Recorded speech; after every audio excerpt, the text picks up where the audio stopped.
What is up, everybody? It's Dr. Vibe here, the host and producer of the award-winning Dr. Vibe Show, the home of Epic Conversations. I'm the host of Epic Conversations 2020 Podcast News and 2018 Innovation Award winner given out by the Canadian Ethnic Media Association.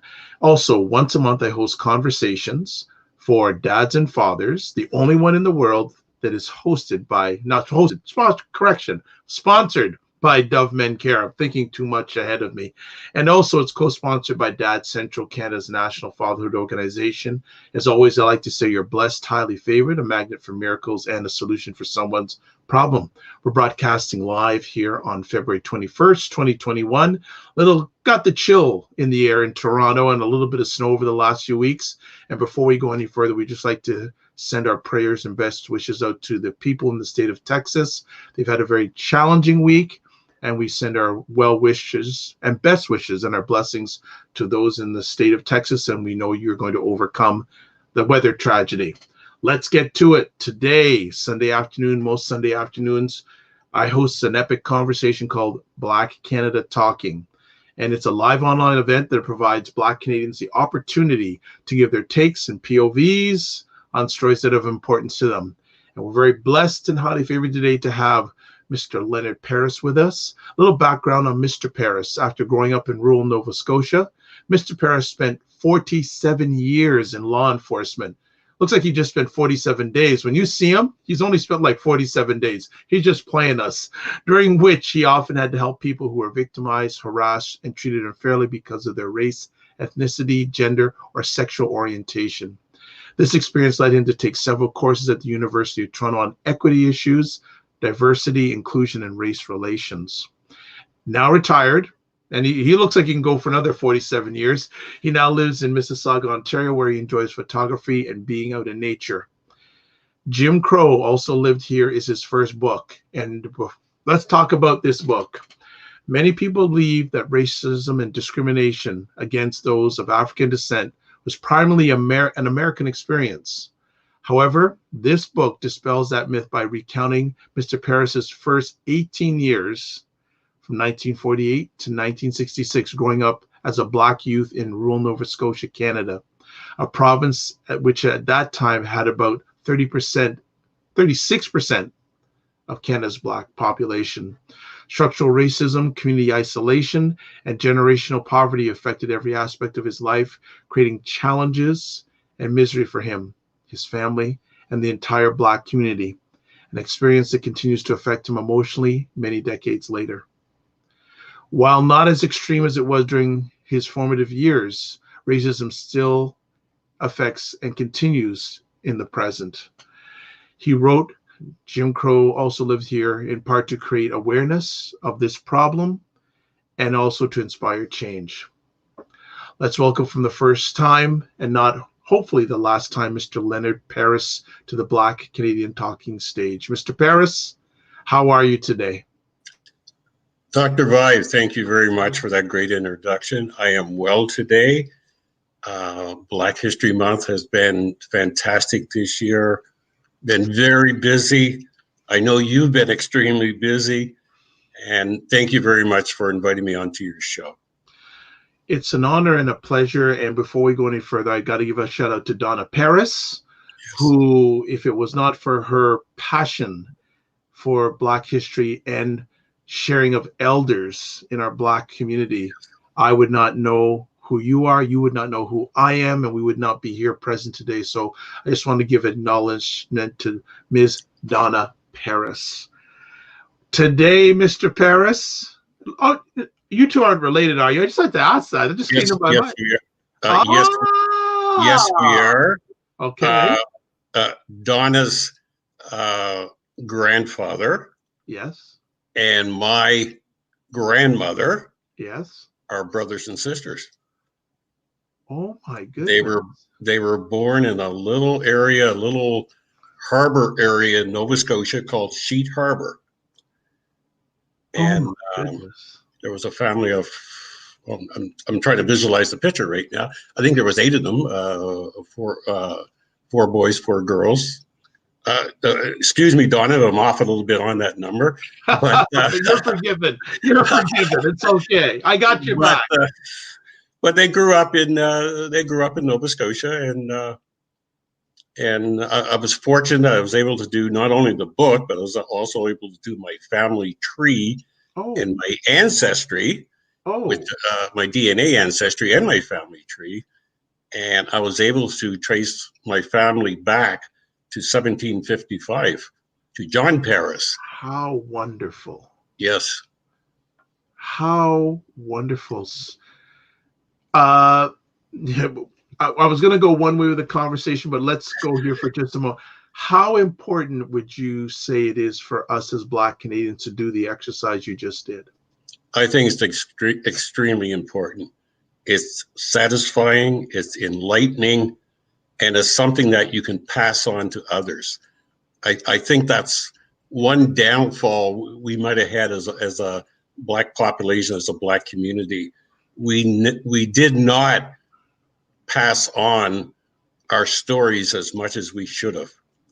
And I like to think that I'm doing a small part in passing on that story. Wow, that's phenomenal. So let's get back to the track that I was going to be on before you, and I have a feeling I'm going to have to take a little detours with all the knowledge bombs you're going to be dropping today. Let's go back to you growing up in Nova Scotia. What were your early informative years like?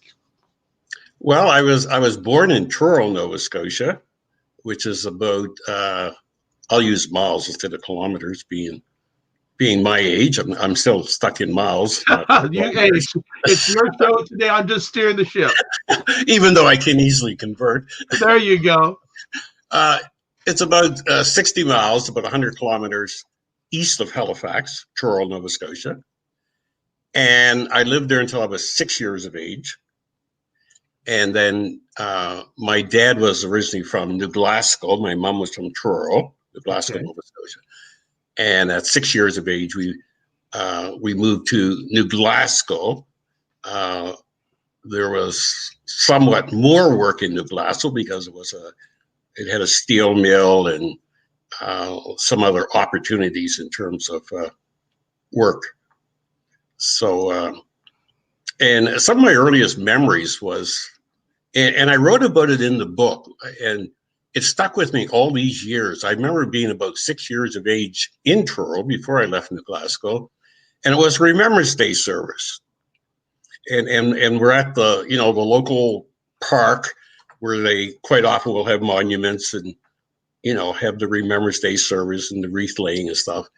And one of the speakers kept talking about, how these soldiers fought for us and for our peace, and so we could live in peace and freedom. And even at 6, it struck me that they weren't talking about me. Because I know there were a lot of Black people that were not at peace and didn't have true freedom. They might not have been in chains any longer, but they were in economic chains, they were in psychological chains, and definitely in social chains. Right. CHAINS. Yes. So, and even at 6, that was one of my earliest memories. Like, hey, they're not talking about us. They're talking about somebody else. Because go ahead, go on. Yeah, no, because we still didn't have the same privileges and opportunities that the greater community had. You realize that? Did your parents realize that also? Oh yes. I mean, my dad came back from the Second World War. He helped liberate the Netherlands from Nazi Germany. Came back to his hometown of Glasgow, Nova Scotia, and this would be in 1945 after the war. Yeah. Could not walk into a restaurant and order a cup of coffee or a sandwich. Now, he fought to liberate other countries, came back with 6 war medals, and liberated countries, and could not walk into his hometown restaurant and get a cup of coffee or a sandwich. Did your father spend time sharing the experiences of what it was like to fight as a Black Canadian? Yes. In the war, because I'm sure there were a significant number, but they weren't the majority. Did he ever share stories about his treatment during that time when he was serving for this country? Not really. One, I think it was too traumatizing for him to talk about. Right. He would often have nightmares about the war. The only time he really talked was about after they liberated Holland, how well they were received and how well the families treated the soldiers. And I think it stuck with him that here were these white families in Holland, and here they are treating Black soldiers without racism and treating them so well. And in his hometown, it was, completely opposite, the sort of treatment. So he talked about that, and he actually showed pictures of himself in Holland with some of these families. But as far as talking about racism or the war itself, no, he very rarely would talk about it. As a matter of fact, he wouldn't talk about it. Makes sense. Fully understood. Yeah. What do you love about your parents to this day? Wow. What I love is that they were very, very resilient people, very much so. I mean, and not just my parents. I mean, I see the greater Black community as my family also. And very resilient, very much church being the center of their lives, and very much teaching respect. I can remember my mom saying it, and I often repeat this to friends and other people. If you do not have respect for yourself, you cannot have respect for anybody else. And that's always stuck with me, that we must have respect for ourselves before we can even think about respecting other people. That's powerful. Your younger days were spent school. How much schooling did you get? What did you do the years before you got into policing, which we'll get to in a few moments? What led up to those years? Well, actually, and I talked about school quite a bit in my memoir. School, not unlike today, for a lot of young people going to school, we still hear about kids being bullied and being beaten and that for various reasons. But when I was going to school, rampant racism was very much part of the everyday school life. And the curriculum at that time was very much all either British history or United States history. Nothing on Canadian Black history, nothing that portrayed Black people in a good light at all. As a matter of fact, I can remember in school having to stand up and read stories like Little Black Sambo or sing songs like Old Black Joe, things of that nature. Huckleberry Finn, it was Mark Twain's Huckleberry Finn was a prime example. All through that book, it was all about, how they referred to the black character in the book, Jim, and the Native American character in the book, how they refer to them in such harsh and brutal ways, right? So school was difficult. I mean, the schoolyard and recess, there was always name calling, there was always threats. And no support from the school at all? No support whatsoever. As a matter of fact, quite often the teaching staff would take the side of the white student, and we'd be seen as the agitators in the situation. Yeah. So there was very little support, High school was somewhat different. I mean, we were older in high school. I went to a rural high school. I think out of 600 students, there was only about 8 black students. And a lot of the white students came from small villages and towns where black people never resided. They were not exposed to the racism, right? And the isolation from black people. They were exposed to isolation, but they weren't to the segregation of black people, like the town of the Glasgow students. Because remember, I lived just on the boundary of the town of Glasgow. I lived in a small village called Priestville. So where the Glasgow boundary ended, Priestville started. So it was New Glasgow and Pictou County. I mean, I did an online session a couple of months ago for the Pictou County Regional Library. And I made a very, very strong point. I mean, I didn't pull any punches. That I'm 72 years of age now, and of all the places I've been in my life, Pictou County, Nova Scotia, was the most racist place I've ever been. Why so? I don't know. It was a coal mining, steel mill type of town. Very, very tough. And it had a fairly large black population. I mean, other than Halifax, the Halifax area, and maybe a couple other small areas in Nova Scotia, it had one of the larger black populations in Nova Scotia.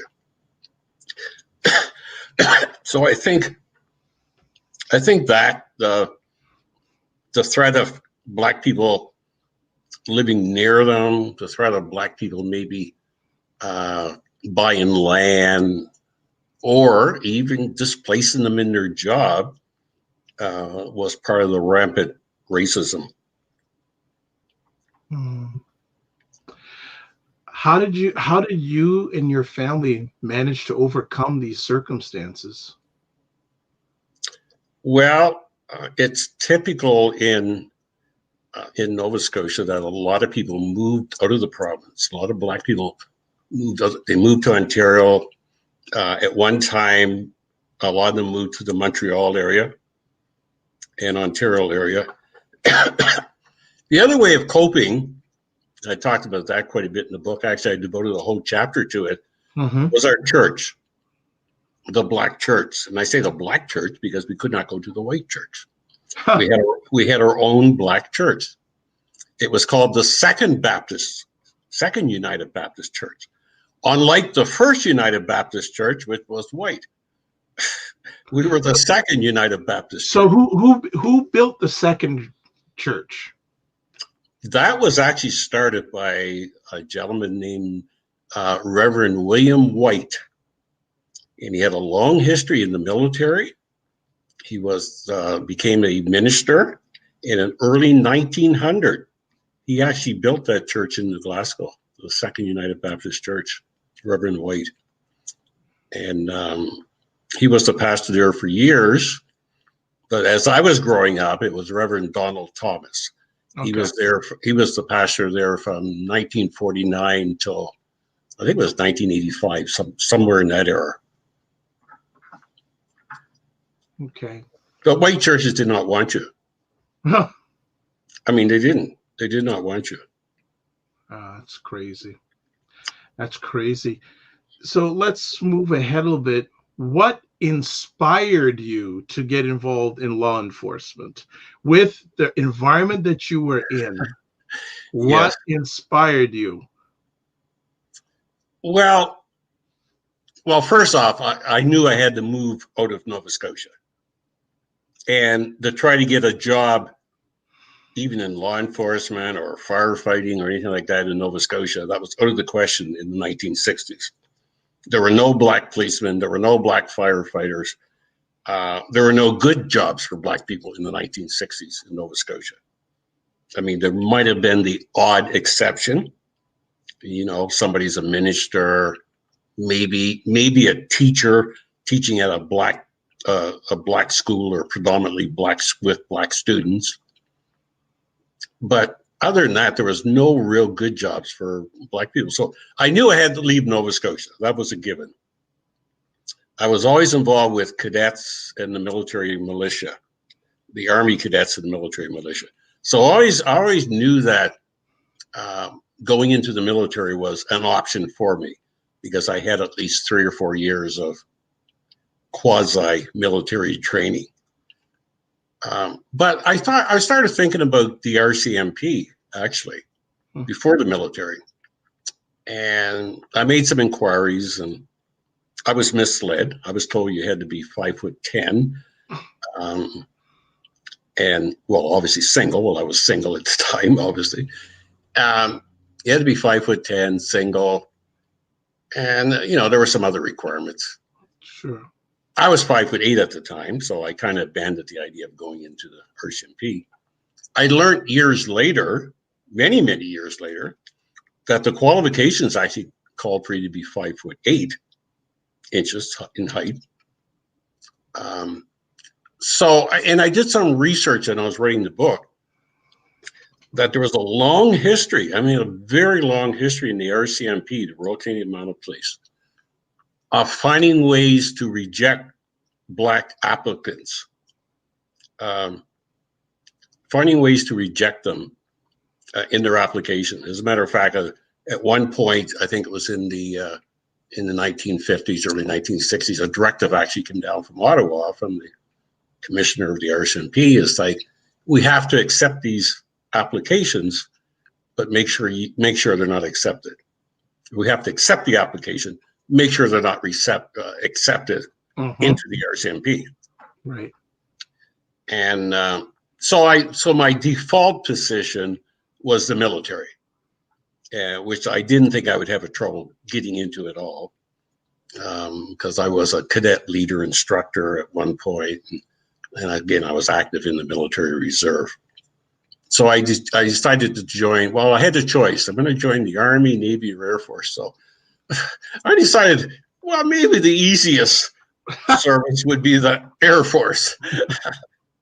One, I didn't want to be on a boat and, at sea for 6 months if I joined the Navy.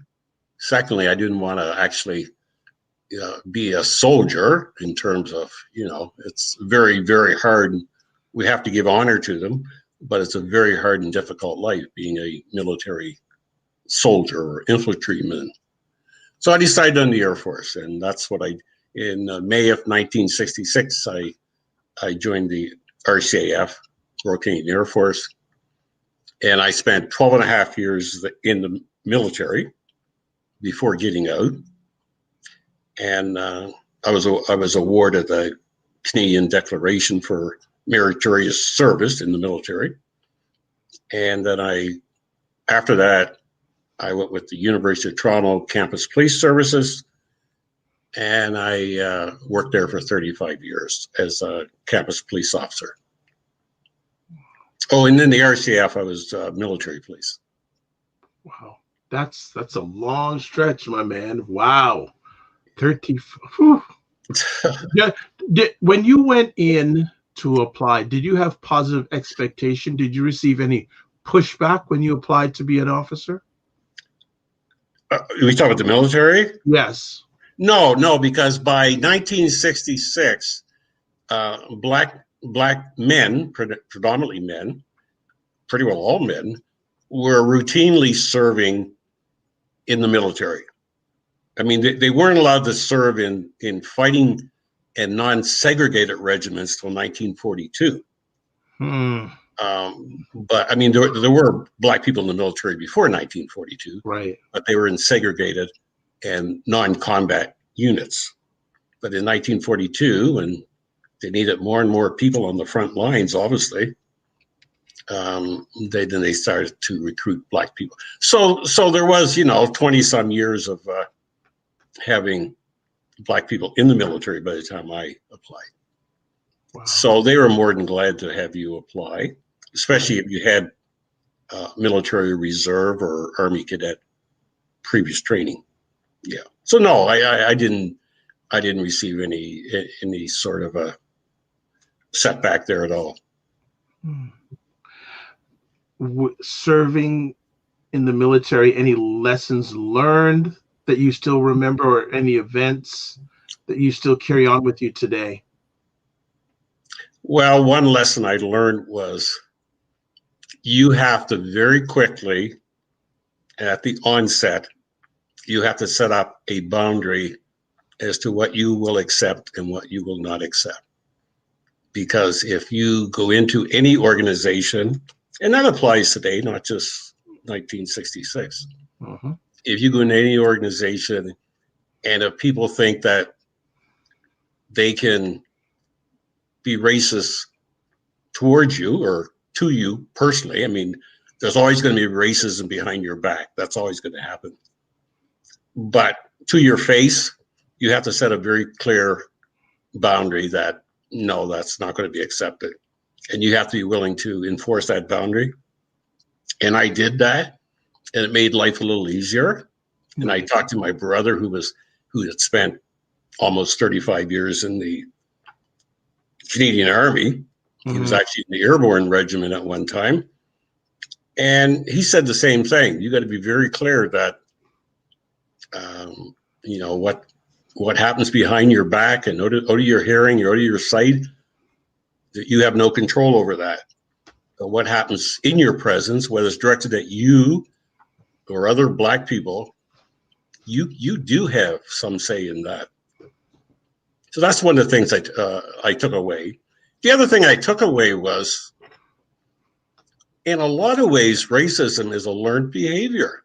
Because I've encountered people that came from little villages and towns in Canada where not only have they never ever met a black person, they never even seen a black person before on TV or, like I said, or in person.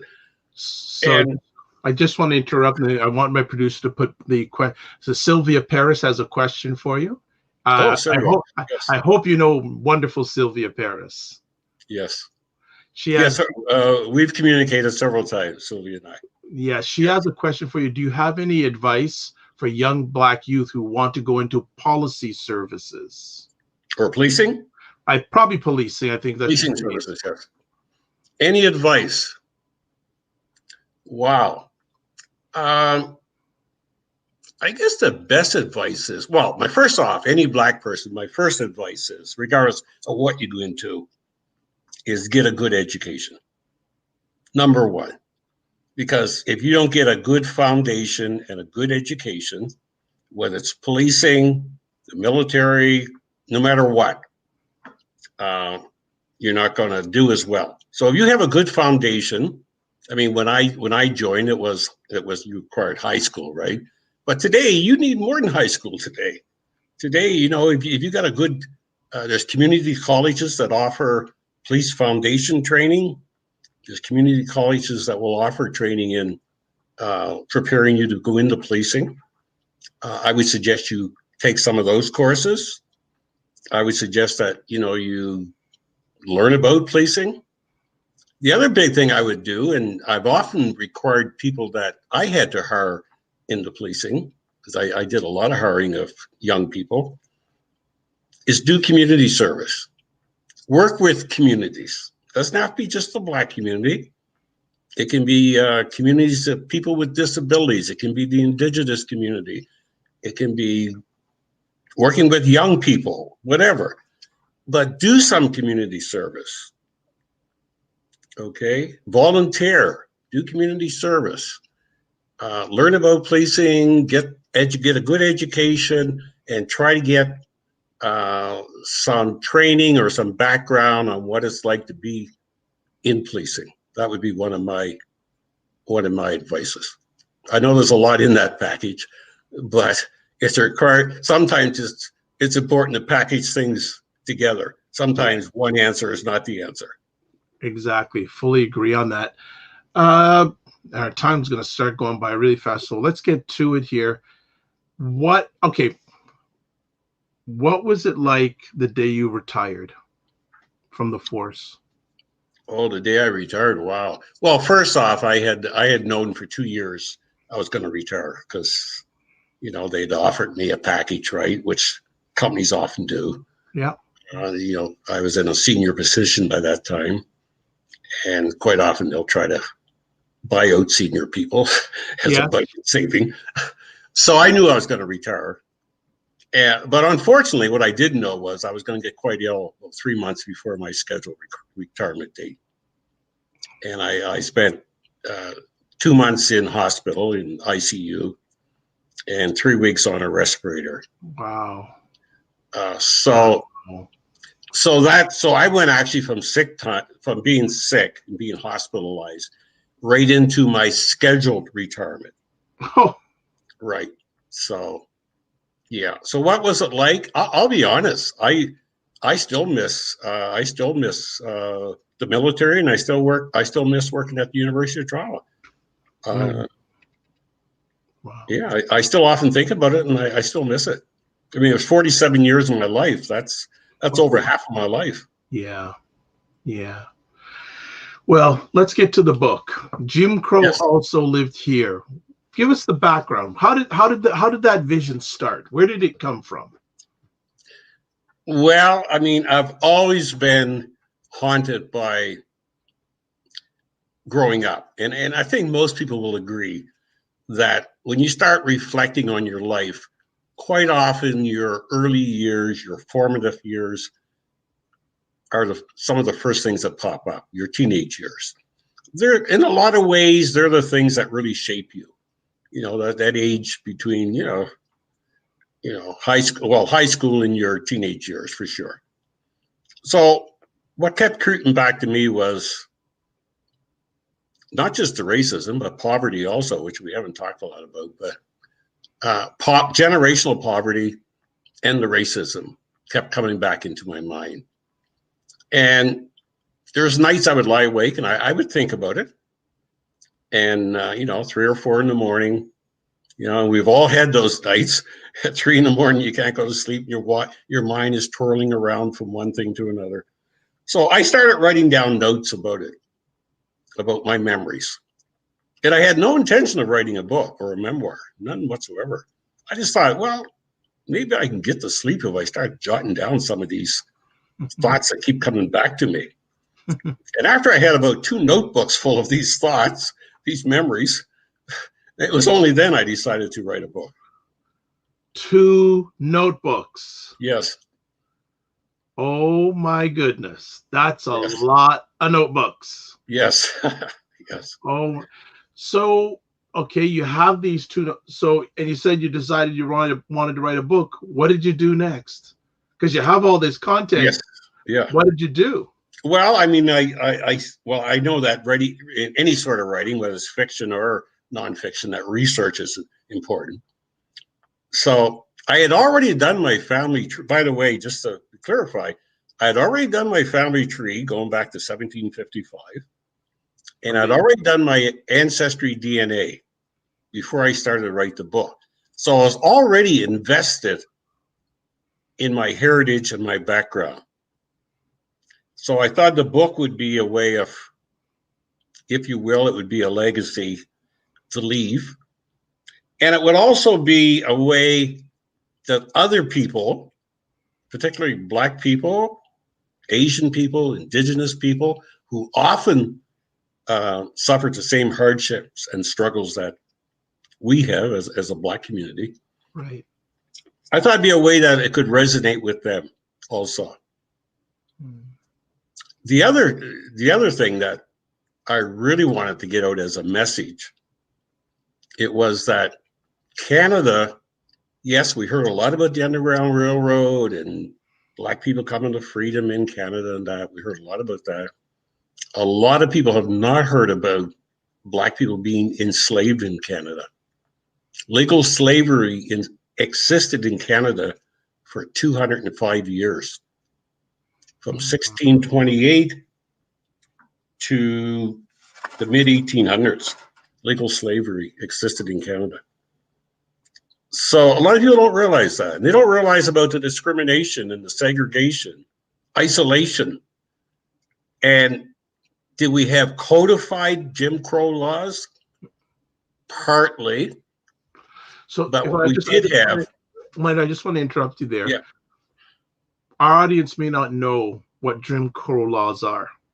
Okay, sorry. So we don't want to make an assumption here because we have a global audience and some people are like, what's Jim Crow laws? So if you could just provide us a little background on Jim Crow laws for our audience, that'd be appreciated. Okay, well, after the American Civil War ended, right? And Black people were supposedly free, which was not the case.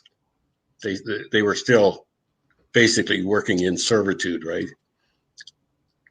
But the governments, both state and federal governments of the United States, they came up with these black codes that became known as the Jim Crow laws. And the name Jim Crow came from a white man who used to entertain in blackface. And he'd entertain in the old minstrel shows. And he'd sing about jump Jim Crow, jump Jim Crow. And then, so these black codes or these black laws became known as the Jim Crow laws. Okay, it showed Black people in a stereotypical manner. And the laws were designed to segregate and isolate the Black population. The stuff that we don't hear about, we think only existed south of the border. Yes, and it happened very much so in Canada here. It happened.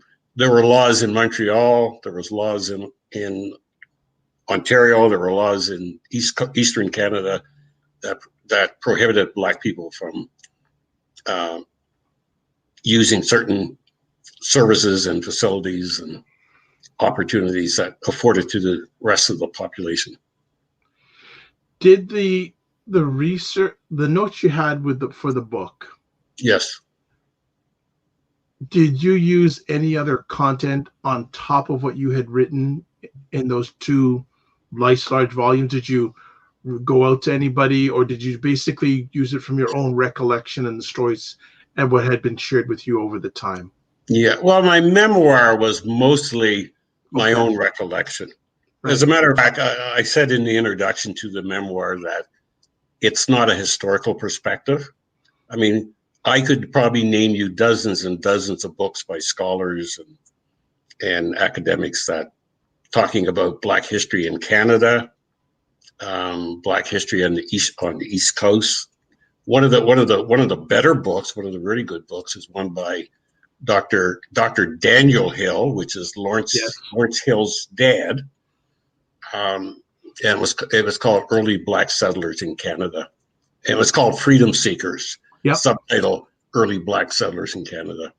And it's a real historical perspective on the Black migration into Canada.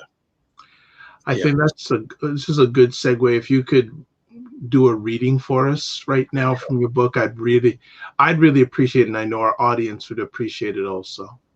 Okay, let's see how we're doing for time here. I know we're pressed on time. No, don't worry about time. Okay. Alrighty.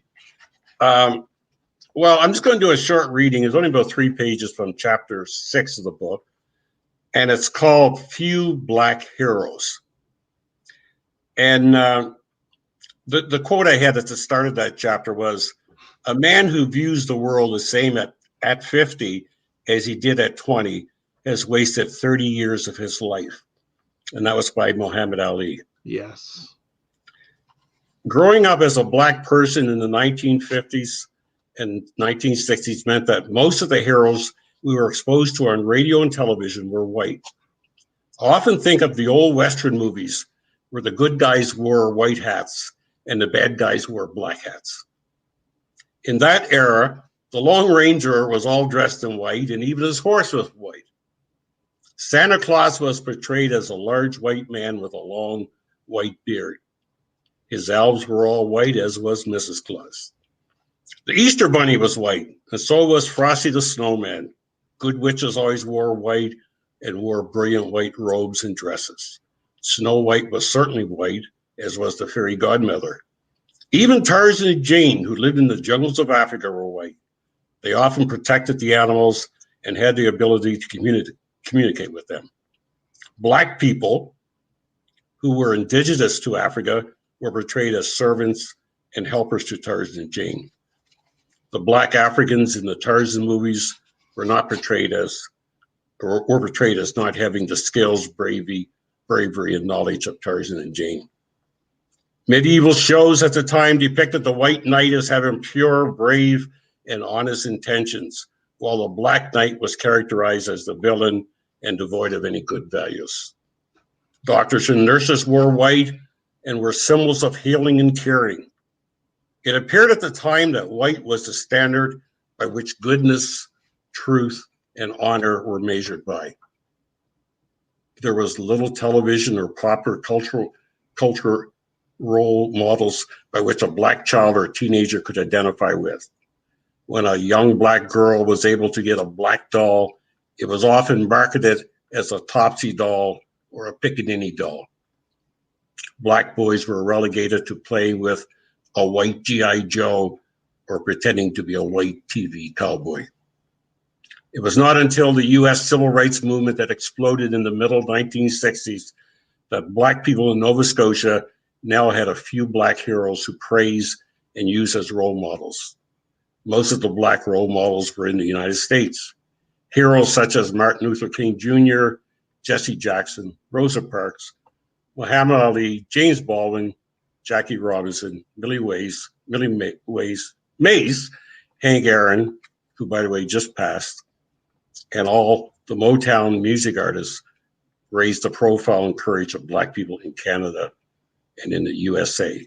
Black Nova Scotians in the 1960s began to challenge the status quo and begin to fight the anti-Black bias, discrimination, segregation, substandard housing, and employment inequities. Black people in the Glasgow, Truro, Halifax now had numerous advocates to fight on their behalf.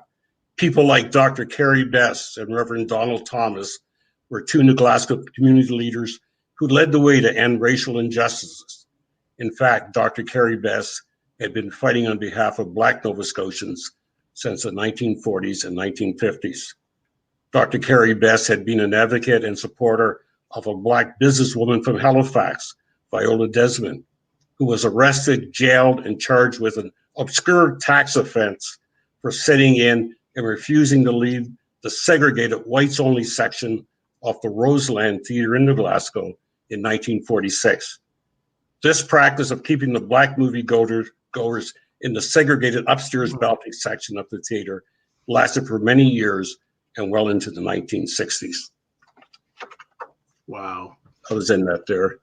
No problem. Thank you for that reading. And there's some great comments going on here. Sylvia Paris, thank you for the advice in regards to policing. Donna saying, hashtag our stories, our voices. Angie B saying, thank you, Len. Your voice is so powerful and necessary. Ubuntu. And then David saying here, your book is as important as any, quote, academic, unquote, publication. And Angie is saying, still can I get a doll that looks like me or our children in our stories in Nova Scotia? That's a, man, it's good. You're bringing good stuff to our audience and to our country today, my man. Yes, thank you. Very, very good. And just a shout out to Angie B. She's got a book coming out in March. She does spoken word. She's a great author, great poet. And look for her book. And also go on to Facebook. Charmaine Hines does spoken word also. She's originally from Nova Scotia, now lives in Ontario. And she's got 28 days of spoken word on Facebook. So it's good to see we have a lot of people stepping forward and speaking out. Angie, thank you for helping make this an epic conversation, and the mic is open if you'd like to come on Black Canada Talking, as always. Mr. Paris, were there any parts of this story that were challenging to recollect and or challenging to put on paper? Yes, it was. It was the one section where I talked about my mom, my mother. I don't do readings on that because it's just too emotional. And I think I titled it A Mother Like No Other. But in that chapter, I talk about the death of my sister at the age of 13, being killed by a drunk driver. Oh my gosh. And of course the driver was never charged. Well, he died in the accident also. Oh my gosh. Yeah, he died, and plus the three people, my sister and two other people in her car died. They were going to a Girl Guide meeting in Halifax. Oh my God. They were killed on the highway, the old highway, not the new highway, the old highway just outside of Truro, Nova Scotia. And so that was very hard to write. The other thing that was very hard to write was the death of 6 of my first cousins in New Glasgow, and they died in a house fire, 6 of them. And they were ages between 3 months and I believe 16 years, somewhere in there. And 2 of the girls that died, I actually walked to school with them every day.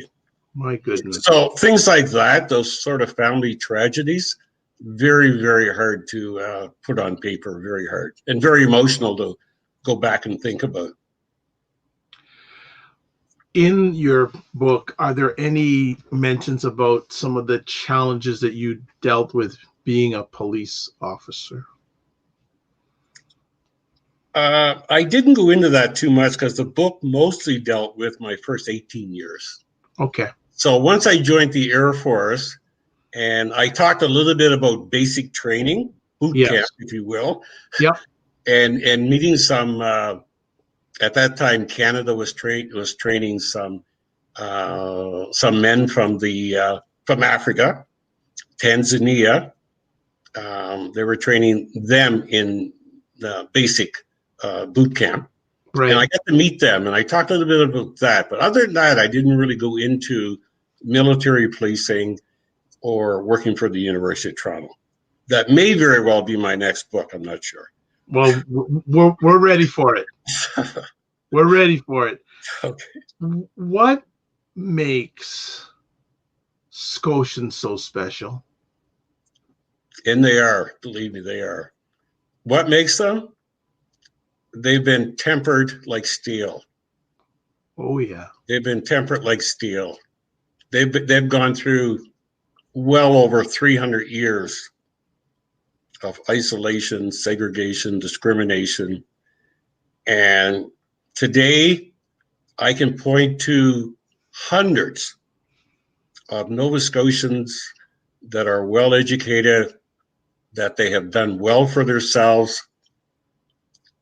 You know, opportunities are opening up, and they're very, very resilient people. And the church being at the center of it. Wow. Yes. As someone that's spent a lot of time in most of my life in Toronto, I feel that that's a whole other world that I've neglected. Yes. Do my brothers and sisters in Scotia feel neglected by people in the metropolises like Toronto, Montreal? Well, I don't think they feel neglected in terms of the Black communities that reside there. Okay. Definitely don't. I mean, people in Nova Scotia have a very close relationship to the Black communities in Montreal and in Toronto. Okay, good. That's Very what I was close wondering. relationship. That's what I Yes. wanted to know. Yes. Because there are times I've heard schools say, "Well, you guys in Toronto, you don't know what's going on. You guys in Montreal, you know." And there's Donna Paris saying, "Hard times in the Maritimes. You can't keep a good Scotian down." I believe that. That's true. Yeah. I believe that. Yes.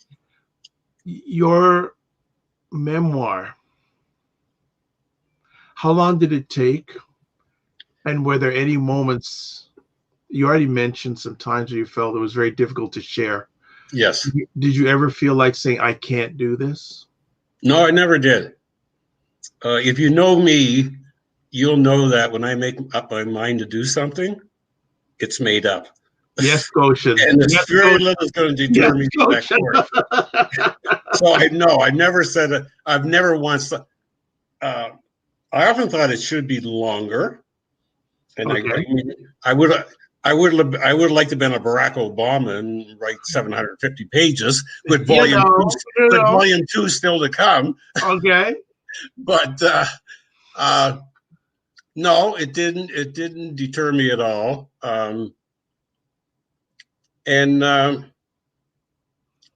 It's just, I guess part of my military and my police training and my discipline was that if you got to do something, you set time aside and you get to it. Yeah. And, if it's only 2 or 3 hours a day, then you do 2 or 3 hours a day. If it means entertainment or party later on, then you can combine the two of them, right? But you have to be dedicated, and you have to be passionate about what you want to do. Right. Yes. 2 things. Do you remember the moment that you finished it? And do you remember the moment that you held the first copy in your hands? Oh, yes, very much so. Actually, I took a picture and I posted it online, and I sent emails to all my friends and family. My first order I received, and I still have those photos. And I also remember when the editor sent me the final edited copy. That was a good feeling also. I've since learned that maybe the editor should have done a little better job of editing, but I'm partly to blame for that. I have to accept some of the blame for that also. So, nice. But I wasn't focusing so much on format as I was on content. Right. I wanted the content to be there. Yes. And if I missed a comma, or if I misspelled a word or 2 or 3, then so be it. But I wanted my message to be there. And I wanted it to be me. I didn't want the editor to edit out my feelings and my memories. I didn't want that to happen. Was it hard to get a publisher to buy into your vision? No, it wasn't. As a matter of fact, I'll tell you an ironic story. Please do. I was looking for a publisher, and I knew the fastest way to get it in print was to pay to have it published. Yeah. There's some people go look for grants. Some people try to self-publish. It can be a long, convoluted route, right? Yeah. So I knew the fastest was to get a publisher. So I went online, like most people do when they're looking for something today, and I seen Friesen Press, which is my publisher, and I called them, and lo and behold, the guy that answered the phone was from Nova Scotia, lives 20 miles from my hometown. Can you believe that? Nothing just happens. Yes, nothing just, I believe that, nothing, Yeah. Now, I didn't make up my mind at that time that that's who I was going to go with, but then I started thinking like, no, somebody's sending me a message, right? Like, these are the people I should go with. And they've been very supportive, and I'm glad I went with them. Yes. That's such a blessing. Yeah. 20 miles from my hometown. The guy picks up. My goodness. He's from Antigonish, Nova Scotia. Guy by the name of Scott. That's fabulous. I love it. I love it. And they're based in British Columbia. Yes. What has completing this memoir told you about yourself? Well, if anything. yeah, I think it's told me more about my history and the struggles that Black Nova Scotians and Black Canadians, not just Nova Scotian, because, you know, remember there was a migration into Alberta, there was a migration into British Columbia, you know, Quebec, Ontario. But it told me more about that. And, you know, like, how many people know that slavery was legal for 205 years in Canada? Most people don't know that. You know, they know that at one point, Black people were enslaved in Canada. They know that. Do they realize it happened for 205 years legally? I don't think most people realize that. I think a lot of Black people don't realize it was that long. I'm sure. I'm absolutely sure that. We'll start winding it down a little bit here now. We are in 2021. You've lived. You've lived. When you look at where we are at as Black Canadians today, what comes from your heart? What comes from my heart? What comes from my heart is, and I mentioned that just recently, we have to keep the conversation going. We have to keep, well, you can use the term fighting, but we've always been fighting because we are fighters. But we have to keep the conversation going. And I know in my heart that racism is not going to end tomorrow or next week or next year. I know that. But we got to keep biting away piece by piece until that. Until, will it ever be completely obliterated? No, I don't think it will ever be completely obliterated.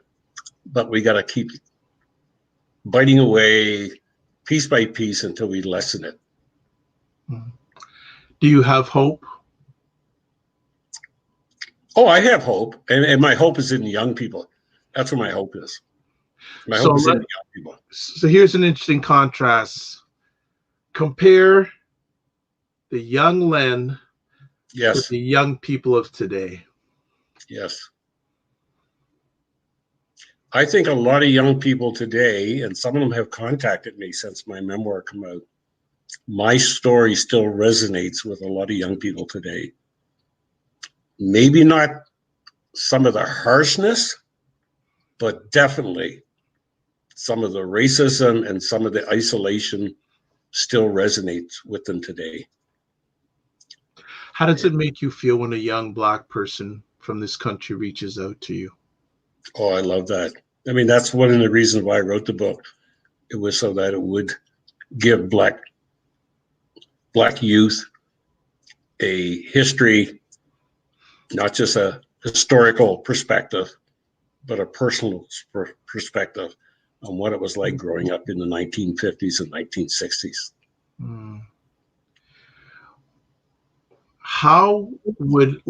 What would Len be like if he didn't write his memoir?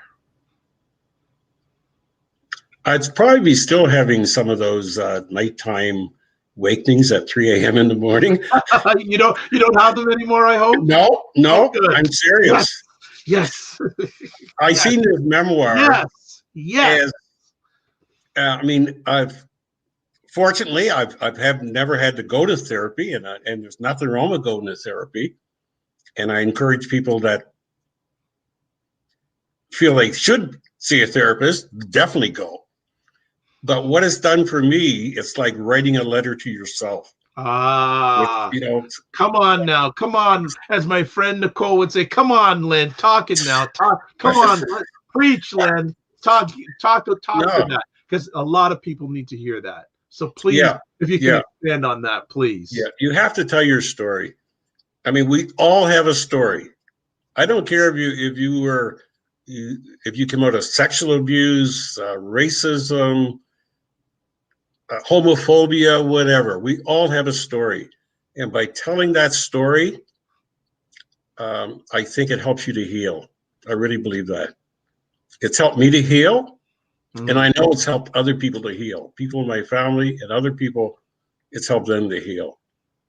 So, Amazing. because there's been in Canada society, Canadian society, there's been way too much denial about Black history and the struggles that Black people had to go through in Canada. Way too much denial and disbelief. I like the denial, but I also like the disbelief. Yes. You want to talk about that? I need you to share about that, because we hear about the denial all the time, but we don't hear about talking about the disbelief. Disbelief, yes. Well, I mean, I've seen me get in a situation. It could be in an elevator or a gathering or a meeting or whatever, and the issue of racism will come up, and people will actually truly stand up and they'll say racism didn't exist in Canada, slavery didn't exist in Canada. Black people had it good in Canada. We were the Underground Railroad, and they thought that as soon as you crossed the Canadian border, all those bad things that happened in Alabama and Mississippi ceased to exist. Well, no, it didn't cease to exist. Like I said, some of it might not have been codified as much as it is in the southern states. It still existed the same as it did in the United States. So that was another reason of writing the book. It was a shout out to Canada, and primarily white Canadians, that these things did happen in Canada. That we were not the land of milk and honey and freedom that people like to think we were. So I want to end off with this conversation piece. I think it's a good segue. What is your message to those, I'll use a term that one of my American brothers used, to non-melanated Canadians? Yes. My message to them is open your eyes, open your mind, and start really reading your history, not what's been forced down your throat in school, but really go into research your history and research not just the good things that happen in Canada. When I say Canada, I'm meaning the land that we know as Canada, because at one time it was Upper Canada, and Lower Canada, yeah. It was British, it was French, It was all chopped up, right? But the land we know as Canada, it wasn't always, Indigenous people were enslaved in Canada. Some of the first slaves in Canada, enslaved people, I should use the term, not slaves, the first enslaved people in Canada, the Portuguese enslaved 50 Indigenous people in Newfoundland. And that was in early 1600s, well before the African transatlantic slave trade even started. So, and what's happening to the Indigenous population?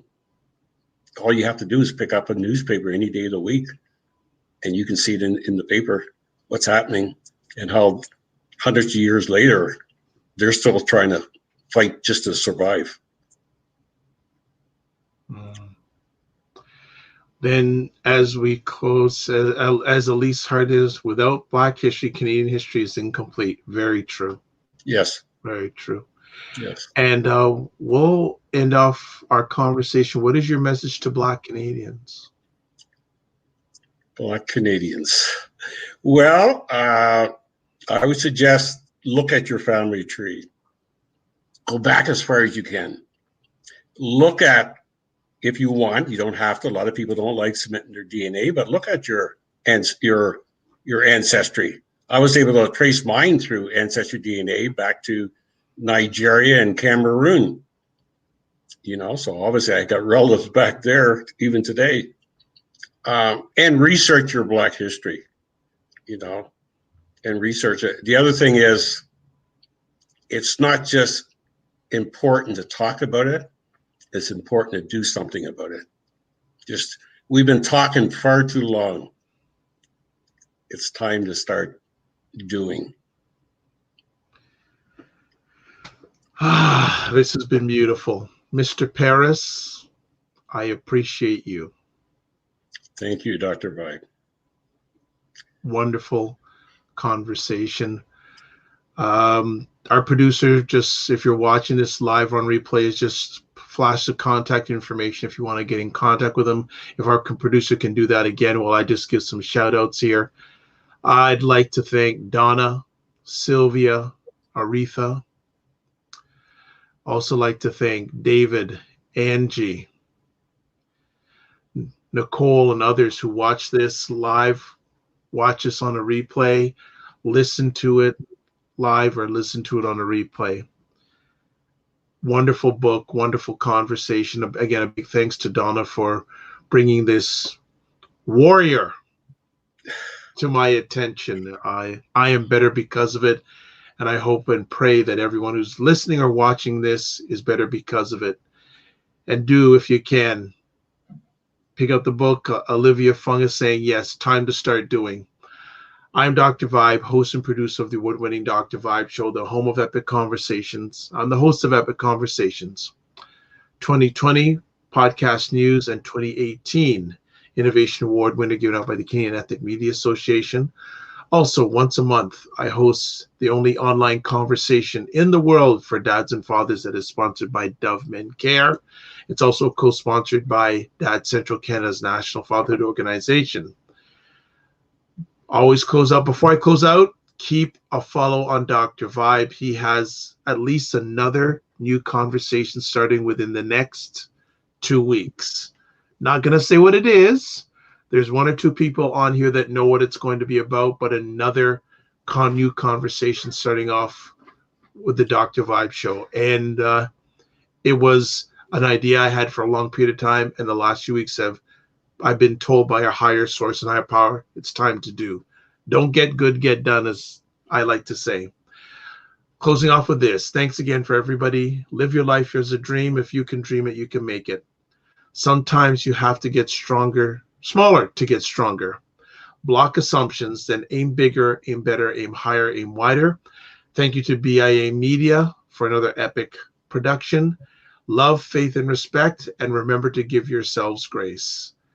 God bless, peace be well, keep the faith, and walk good, everybody.